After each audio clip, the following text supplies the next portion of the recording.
It is indeed my privilege today to introduce such an innovator, a man who's been there, a man who is there. He's doing it every day. Our guest today is Mr. Marc Randolph, the co-founder of Netflix. Netflix. Netflix, the company that changed the way we all watch television. Marc, welcome to High Point University. Thank you. It's a pleasure to be here. Really We're is. delighted to have you here. I brought with me tonight, Marc, a VHS. Some of our students may have never seen one of those little doohickeys. A VHS. This happens to be one of the most popular rentals in 1998 when you co-founded Netflix. This is, you remember this? I do remember that, yes, of course. So, and then something happened, right? And then somebody invented the DVD. Yes. And this is another one. This is Twister, another one of the hot ones in 1998 and 1997. And the DVD came along, and the world changed, and Netflix came to be. Certainly changed it for us. You know, one of the things that when you're evaluating ideas is you try lots and lots of different things. And certainly one of the ideas we had was doing video rental by mail. But at the time, everything was rented on those clunky VHS tapes. And so we realized this was not going to work and ended up abandoning that idea. And I think when the DVD came along, that was kind of the spark that said, this actually might work. Now we can ship it in an envelope rather than in a box. We can use the post office rather than UPS. And it really did change everything. It was a big bet, though. I mean, when we made that decision, DVD was tiny. It was only in a handful of cities. And there was no certainty at all that it would actually become a ubiquitous platform. So there was certainly some risk in us betting an entire business on DVD. And you rang the bell every time somebody rented one? At least in that first couple of hours. You know, that very first day, this was in April of 1997, we had spent 6 months building this website. And so we were all gathered around for that moment when we would go live. And it's true, the engineer had built in for a bell to ring every time an order came in. And there was probably only a dozen of us in the company at the time. And I remember distinctly, we were clustered in a small conference room, not much larger than this carpet. And at 9 o'clock, he leaned over and hit a few keys. And we all sat and looked around. And then ding! And the first order came in, and we all cheered and opened the champagne. And then ding, ding! 2 more orders, we all cheered. And then ding, ding, ding, ding! And then perfect silence because we had crashed our servers. So tell us how the whole thing came to be. I mean, you were at sitting around talking about life and living. You were at Lulu Carpenter's cafe, chatting with Reed Hastings, your partner, and you said, what? I tell you what, why don't we just start a company? Yeah, these things never have clean, neat beginnings. They're somewhat messy. This one actually worked out fairly well because originally there was a company that I began with 2 friends, which was acquired by Reed's company. And that's where I got to know him. And then about 6 to 9 months later, Reed's company was acquired by an even larger company. And then the best thing happened, which is that both of us were laid off. But it was laid off in the good way, where they said, we still need you to come to work, maybe 6 months, so we know where all the things are, but nothing to do. And I said, great, that sounds fine. And we'll start a company, I'll start my next company during that 6-month period. And Reed was in the same boat. And so we decided to come up with an idea together, and that I would then start this company, and away we'd go. And so it wasn't like instantaneously, let's do movie streaming. It was a long process of searching for what is the right idea to build a business around. And so it was done in coffee shops. It was done on the commute we both took back and forth to the company, Highway 17. It took probably 4 to 6 months of continuous brainstorming in the car, researching in my little conference room, before we finally had an idea we thought was worth actually taking the plunge on. And then no sooner than you got going than Amazon came knocking at the door. offered you 6, 7, 8 million? I think at the time they just wanted to hire us to run their new entry into the video business. And I think at that time we were still full of optimism and believing that this is a much bigger opportunity than that. But it was great. I mean, I definitely have this hero worship, and I got to go up to Seattle, and Jeff Bezos was there. And we exchanged war stories, and so it was really quite exciting. It turned out to be one of those things which I imagine Amazon regrets letting get away, but it certainly worked out okay for us. And then there was a time when you went to talk to Blockbuster and you wanted to merge with them. They were the giant at the time.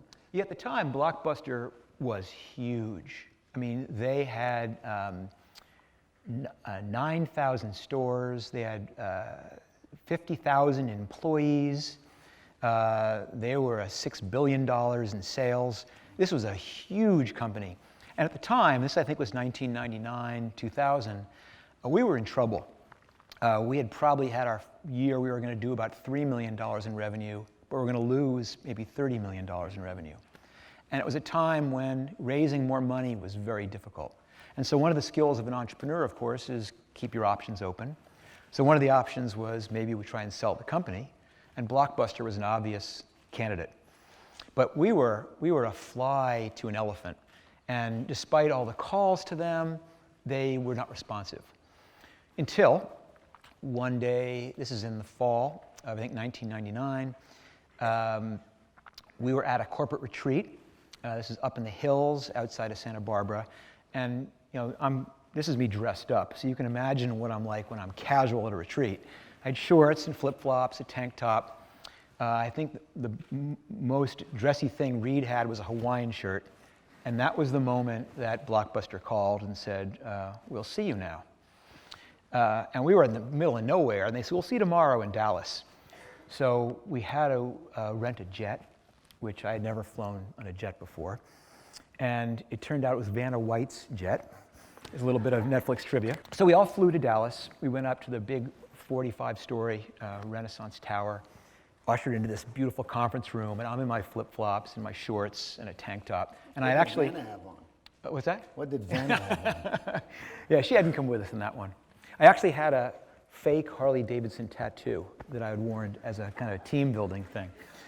So you can imagine how this meeting went. But we pitched them and said, we have a great idea. Why don't you buy us? We'll run your online business. You can do the stores. Great plan. And they said, okay, that sounds interesting. How much should we buy you for? And we said, $50 million. And they laughed at us. And it was a very quiet ride back on the jet that day. But I do remember thinking to myself, ugh, now we're going to have to kick their ass. And the truth is, it wasn't but a year later that you decided to IPO the company, and you raised $82 million. I think we decided to and weren't able to right after that. It took us another few years. It was a tough time. It was actually a great discipline, because when we initially wanted to go public, it was back in the days of pets.com, where companies did not need to have any meaningful support to them. And I think had we gone public then, it would have been a disaster. And as it was, by being forced to wait 2 years, we were forced to come up with a business model where we actually could sell something that gave us more money than it cost to actually produce it. And it ended up being a tremendous discipline to actually build a real internet business. And so it was actually very, very lucky that that happened that way. It was scary, but lucky. Looking back over these years, if you were speaking to a group of college students, and if they were to say to you, what were the 2 or 3 surprises? Well, the first one clearly is how successful it was. I am completely sincere. I never could have imagined in my wildest dreams that Netflix would be as successful or as popular as it is. That it'd be part of popular culture. Did you realize it was successful? Probably the first inkling I had was when I was doing a New York Times crossword puzzle, and one of the clues was Netflix. And I couldn't believe that. And even now, when my wife and I are watching TV, and some character in a sitcom refers to Netflix, we both look at each other. We can't believe it. It's just astounding to me. It's become, and maybe I can't, well, the term Netflix and chill, the fact that,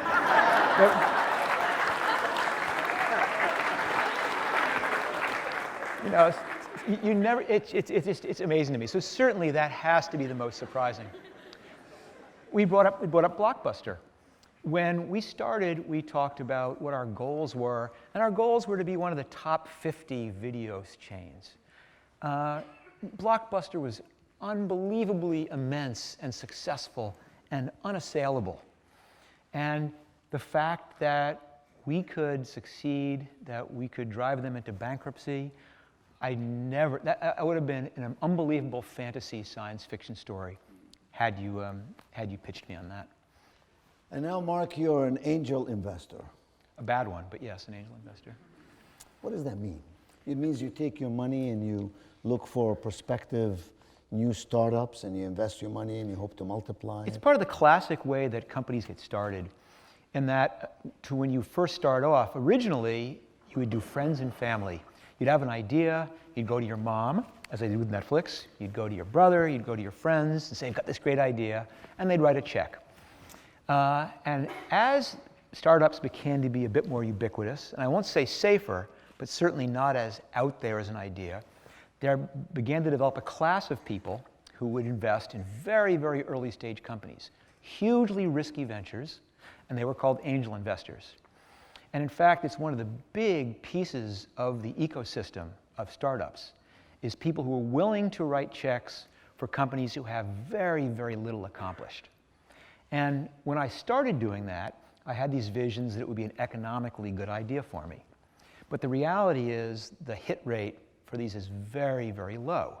You have to do 10 or 20 or 30 investments to get one to hit. And I've since realized a couple things. One is I'm really bad at it.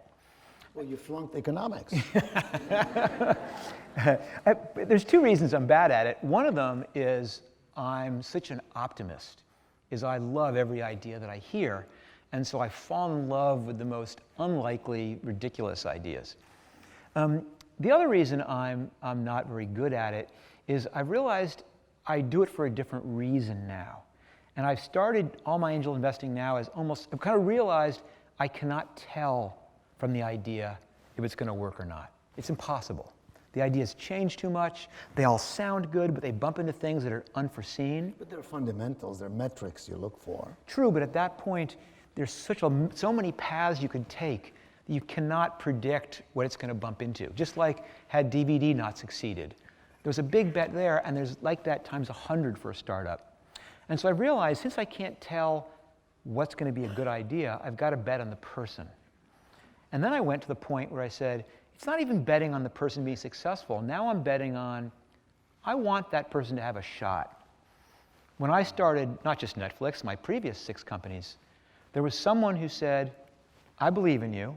I'm going to give you some money. I'm going to let you try this, as irrational as it might be. And so now I kind of feel that part of my obligation as an entrepreneur, and a successful one, is to pay that forward. And so there are people who come to me with ideas, and in the back of my mind I'm going, this is crazy. But I want to give them the shot. And I find that a much more fulfilling type of angel investing than before. That's beautiful. That's absolutely wonderful. You know, that's the difference between success and significance. To be successful is good, but to create significance through influence and impact is truly extraordinary. What you're describing is stewardship, that you have become a steward of entrepreneurship, that you believe it's your duty and pleasure to help other people do well. It's partly altruistic, but partly not. As I said, Netflix was my 6th startup, and by the time I finished, I was in my 40s. And after a while, you begin to say, I'm not sure I have it in me to do another. But startups is an addiction, and you cannot help but see the world that way. You see ideas as things that need to be born, and it's not the kind of thing you can walk away from. So in many ways, mentoring young entrepreneurs is my methadone.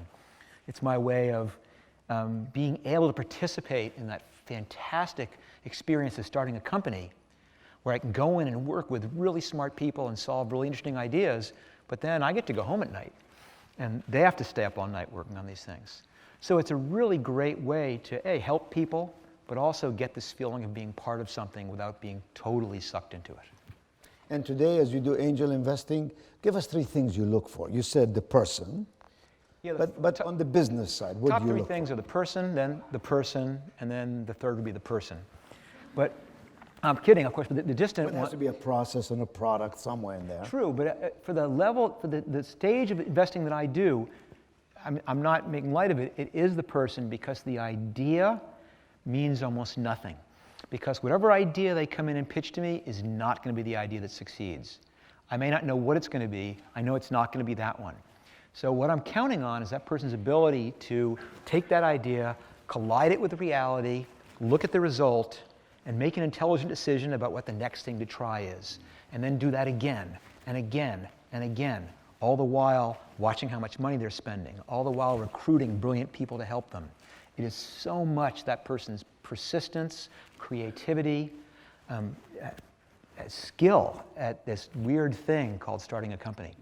So How do you I'm measure looking for that. I'm interested to figure out, on the inside of your head, how do you measure that person? Is it intelligence? Is it integrity? Is it creativity? And if it's all of the above, how do you quantify that? How do you actually measure it? So How do you you're asking all predict all the hard questions, because these are things which take place almost subconsciously, but I will tell you some of the things and some of the tricks I use to do this. So one of the attributes of being able to do those things that I was talking about, that zigging and zagging, is focus. Is saying there's a very narrow set of things I have to get right. And I'm looking for someone who has an intuitive sense of that. And so I'll ask them, what are you trying to accomplish? What's the key metric you're aiming for? If they have 7 or 8, it's a bad sign. If they have 1, and it's a good one, that's a really good sign. They'll say, I have this idea, it's a really good idea. And I'll listen to the idea, and then I'll say, what evidence do you have that's a good idea? And if they have actually gone out and validated their idea, and it doesn't need, if they say, oh, I'm trying to raise the money to find, that's a bad answer. The good answer is, well, I went to my dorm and I bought an old piece of rope and I tied it to a stick and I put it out in the cafeteria and everyone loved it. That's the kind of person I go, they're thinking the right way. And I'll say, what'd you learn from that? And I'll hear what they learned. So I'm really looking for someone who's very, very rabid about learning, about gaining information, about trying things, about learning from their mistakes and moving forward. Mm-hmm. So, of course, there's 2 different levels. And we're talking about an early stage entrepreneur is one thing. Should I say it this way? Sure. But in Silicon Valley, in some ways, it's the major leagues. And the people who come there to get their companies going are at a different level. And so, yes, when someone comes in to pitch me there, and they've already been working on it for a year, I will get into the kind of questions I think you might have been referring to. I'll ask about their traction, I'll ask what their burn rate is, I'll ask about their margins, I'll ask how they're going to monetize it. But fundamentally, that's secondary to me trying to get a sense of the person. I do a fair amount of mentoring, and I do this fairly intensive mentoring where I work with just a small number of people for very large amounts of time. And since my time is the most valuable thing I have, I've got to be very, very careful who I pick. And so I do this very, very long interview process. But it's not called interviewing. I call it dating, actually, because I say, let's just pretend we're working together. Let's spend an hour, let's talk about the problem, let's try and solve it together. And I'm seeing how they think and what they're interested in and how they respond. And then there's this other interesting, you can see you got me going here. They have this other interesting piece, which is, when you're an entrepreneur, you have to have this incredible self-confidence. When everyone says, that'll never work, you've got to say, oh, yes, it will. So you want someone who has this incredible self-confidence, but will also listen to you. And that's very rare. That some people come in and they have all the answers, and they might be very successful, but it's not going to be a good relationship between the 2 of us. That's overconfidence. Yeah.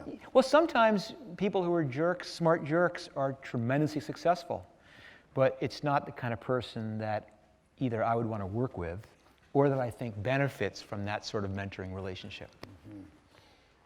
And so, would one of the questions be, you said that you observe how they bring around them very intelligent people. Absolutely. Give me a little insight on at what point do you acknowledge this person really is attracting very sound people around them, or this person's going down the wrong path? In other words, what do you see through them in their capacity to attract the right people? Yeah, it's funny. It's one of the least well-known attributes of successful entrepreneurs is their ability to build teams. And startups scale so quickly that the problems that you're solving today are very different than the ones you're going to solve in 6 months and tremendously different than the ones you're going to solve in a year. So if you hire people whose skill set is for the problems you're solving today, they're over their depths in 6 months. But to be able to go to someone who's grossly over-capable, who's actually someone who you need 2 years from now, requires tremendous persuasive powers to say, you have a great job, you're being paid way more than I'll pay you, with way more security than I can give you, you should come work for me. And when you see someone doing that time after time, you say, this person is talented. But there's a flip side to it, which is that you can't always tell. In fact, you can never tell in an interview process how someone's going to be. So the corollary to being great at finding people is being able to acknowledge you've made a mistake and let someone go. And that's equally hard, and perhaps more usually a problem you see is someone pays lip service to, we only hire A players, but then is unwilling to walk the walk, which requires telling a B or a C player who's perfectly good that I'm afraid this isn't the right place for you. So somewhere you wrote these words, you said, success isn't about wealth or even preparation. It's about having the right attitude. It's about taking appropriate risks. And it's about perseverance. That's really what you're talking about. It is. I mean, sometimes I sound like I'm a broken record in it because I think people were looking for some kind of financial ratio they can apply to what makes you successful, or some sort of process, but it's not. It's all your ability to take risks, to recognize that the path to success is not a well-trodden path. In fact, there is no path. You have to be willing to take those 3 or 4 steps when you cannot see where the 5th step goes. And that's a risk-taking attitude, which is very, very hard. And it gets appreciably harder as we get older and more comfortable. So it's one thing to take a risk when you're a student. And that's why I encourage students to do these things. Much harder when you have a mortgage, when you have kids in college, when you have a wife, when you have these other expenses. And so, but that risk-taking is fundamental. How does one know that one is taking an appropriate risk? I mean, you can only lose your shirt so many times, right? It's true, and at some point, there's being willing to recognize you're going down the wrong path and escape. So there certainly is that element, but it's one of those things. Well, here's an analogy I've never tried before, so at the risk of this being terrible, I skateboard, not that well. My son's a very good skateboarder, and he's trying to teach me to be a better skateboarder. And one of the skills in skateboarding is dropping in, where you stand on the edge of the coping and lean forward and slide down. And what it requires is this tremendous commitment. You have to put all your weight forward. There is no going back. You cannot be tentative. And as he's teaching me to do this, I'm saying, well, what happens if I lean too far forward? And he said, I've been teaching people to drop in for about 5 years, probably 100, 150 kids. I have never seen someone lean too far forward. And I think that doing startup risk is very similar, which is the problem is people take too little risk, not that they take too much. And so I think that if you think you're taking too much, you're probably not. You're probably just taking the right amount. So when do you know if you started a business, it's a startup, and you're doing well, when do you say to yourself, I think we're beginning to go down the wrong path. We better realign. When does that happen? Well, it happens constantly because you're constantly finding yourself on the wrong path. And in fact, it takes tremendous courage to recognize that the path you're on isn't a good one. because very rarely is it clear, bad path, good path. What happens is mediocre path. And even worse, high confidence in a mediocre path. And then you're forced to choose between, I can do mediocrity, which is going to be pretty likely I can do it, or taking this chance on something that's very unlikely to happen, but if it happens, is huge. I mean, for example, when Netflix was starting, we not only rented movies, we also sold them. And we sold way more than we rented, probably 95-1 sales to rental. But we looked at the business and said, sales is a dead end. It's paying all of our bills. We can ride this for 3 or 4 years. We can probably get to be a pretty big company, but eventually it's going to go out of business. Rental, what a great business. Defensible, high margins, but customers hate it. And so if we get this right, it's an $8 billion market which we can own all to ourselves. And having the confidence to walk away from this business which you know is going to be okay and pay your bills and bet everything is really, really hard. And I'm referring to a decision that I made, which was this one to go down the path for rental, which turned out to be a pretty good decision. But I did that walking away from customers measured in the thousands or tens of thousands. There was an example years later, after I'd left the company, where Reed Hastings, my co-founder and the current CEO of the company, had to make a decision to focus on streaming or focus on the combined business, very similar to what happened to us way back when. And he had the courage to say, we have to split these businesses. And he did it when he had tens of millions of customers. And that's just an incredibly brave, courageous thing to do, which is to do something you know is going to be painful, you know it's going to hurt, but you know that you have to do it because it's going to be right, or you think it's going to be right. Let me share with you an observation, see if you agree with me. It seems to me that when you watch an entrepreneur start a business, maybe it's the first, second, or 10th, and they're very successful at it, and then they sell out. I know quite a few of those people. You know quite a few of those people. They sell out their equity in the business, and then they try to start another one, or another one, or another one, and never hit it big again. Why? There's huge elements of luck in a startup. I think there's this cult of successful entrepreneurs, which I think is a very frightening thing, that it's been glamorized. We have movies about Facebook, we have movies about Apple. We've kind of created this cult of if you do everything right, you become a billionaire and you have all the fancy parties. And it's really not like that. It's very lonely, very difficult, and very unlikely path to ultimate success. And I think some people fall into success, and some people are better at it. Which is why if someone, the best predictor of success in a future one, despite doesn't always work, is whether you did it right the first time. But it's no guarantee. And part of it is things beyond your control. I mean, I've referred a couple of times to DVD. I could have been the best entrepreneur in the world, had this great idea, up we go, it's working, DVD, and then DVD plateaus. And then, of course, I've got to zigzag away to something else. And one of those zigs or zags just may not have happened. We teach our students at High Point University that to have a non-productive success is not a great thing because that's where luck comes in. Right. The problem with luck is that you don't know what causes success, therefore it's difficult to replicate it. Correct.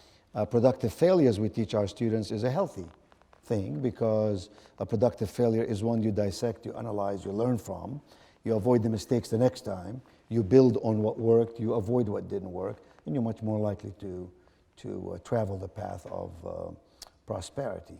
I completely agree. One of the things at Netflix, we have a number of cultural things in that company which I think are extremely positive and contributed to their success. But one of them is this culture of we call it egoless decision making, which is if we're trying to solve a problem, whether it's you and I, or whether it's you and I and 7 other people, you're expected to argue vociferously, to fight for your position, to do the best you can to understand what the right thing to do, but yet once you've arrived at what the right thing is, everyone all of a sudden acknowledges it and falls in behind it. There's very little sense of my idea, your idea. And people used to, Reed and I sometimes would be in a meeting and be going at it like cats and dogs. And all of a sudden we'd kind of look around and everyone else at the conference table was kind of going, why are mommy and daddy fighting? But as soon as we were past that, it was forgotten. And it became a tremendous way to always ensure the right decision was being made. And I think it's a very important cultural thing for everybody to go. You can try what you try, but it's not a mark of failure. You can move on. But you two complemented each other perfectly. You're an outgoing guy. You're a people guy. He seems more withdrawn and more introspective. Right? We were a great combination. I mean, I have the most unbelievable respect for him. But it turns out that he's a mathematician. And so he's very much understands the algorithms behind a business, very, very analytical.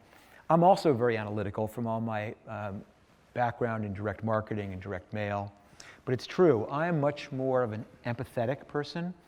And one of my skills as a marketing person is I can get a pretty good sense of how customers will perceive something before we do it. I have a pretty good sense how someone I'm pitching to or talking to will react to it before I've said it. Reed is much better at the deep understanding. He doesn't get blinded by that. And that combination ended up being a very, very strong pairing. Let me read you something that you said that I thought was very, very touching and very meaningful.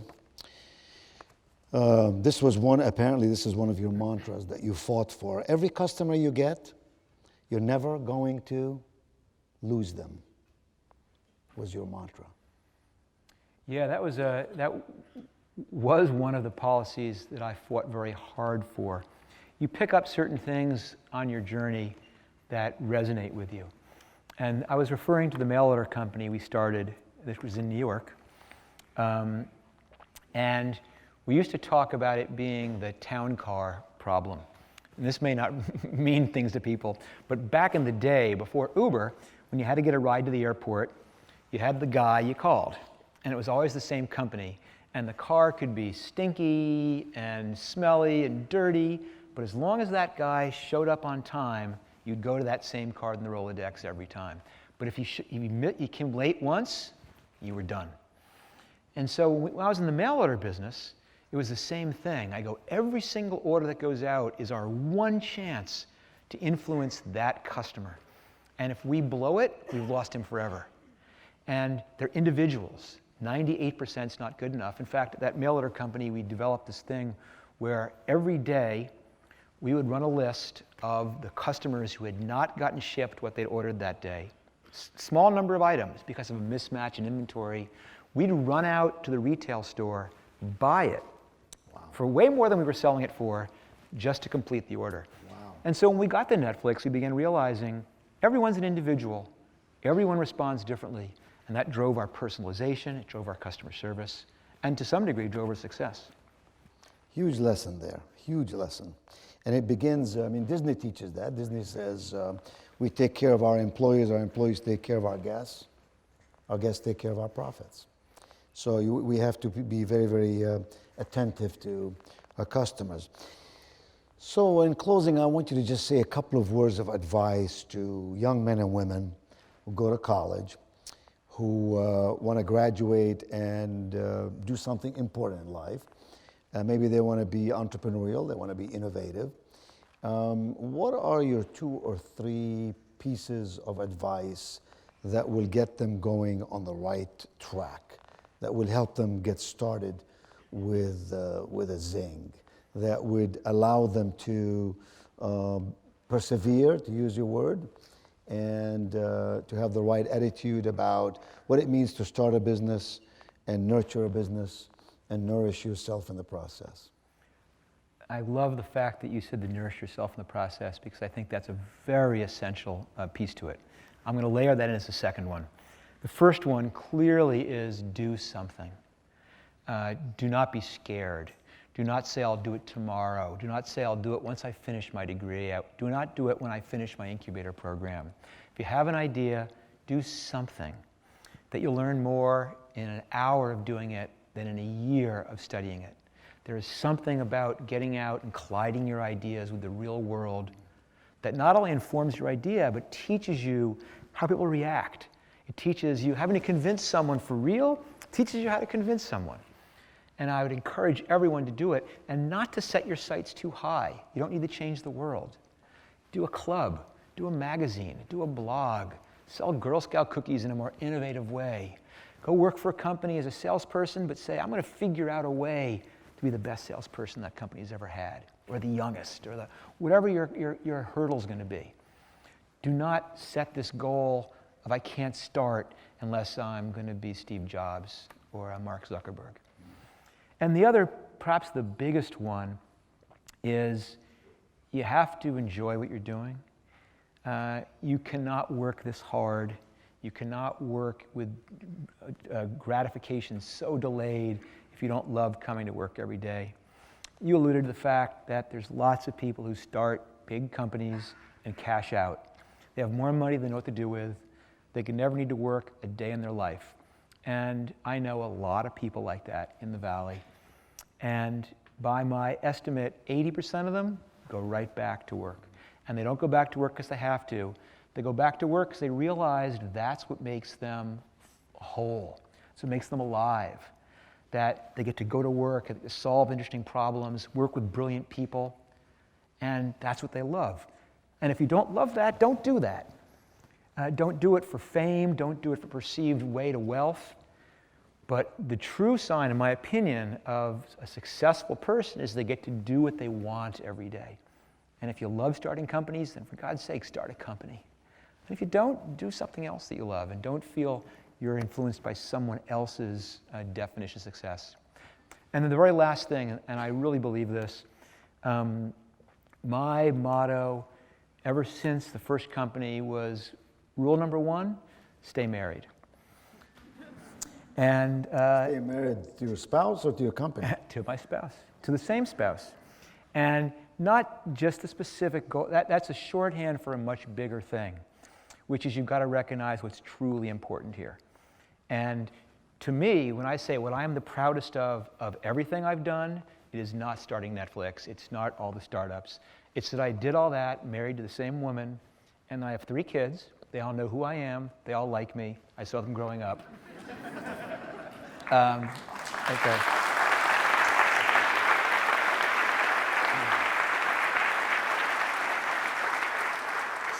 So if I can do that at Netflix, anyone can do that. And that has to be the first objective, because without that stuff, we have nothing. Did your kids have to pay for Netflix?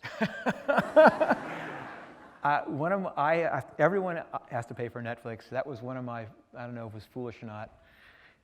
So my kids don't, but at work, I said, everyone who works here has to pay for it because I want you all to feel what the customer feels. Mark, you'll be glad to know that at Hypo University, we do a couple of things about innovation. Our faculty have access to a lot of money every year to be granted what we call BIG awards, B-I-G, Be Innovative Grants. If they come up with a new idea to teach, to enable someone to learn, to guide, to inspire, to move forward, then they can get a grant to do that with.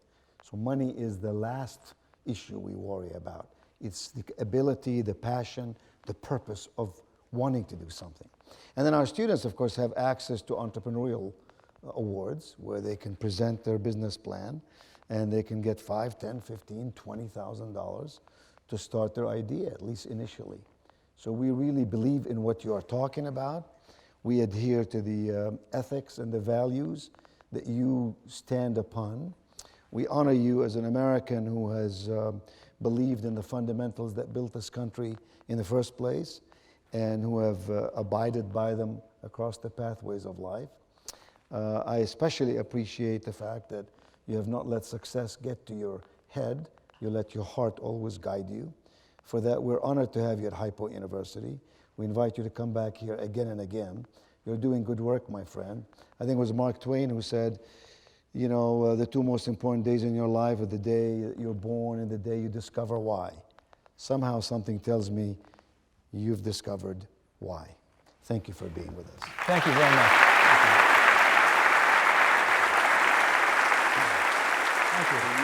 Thank you.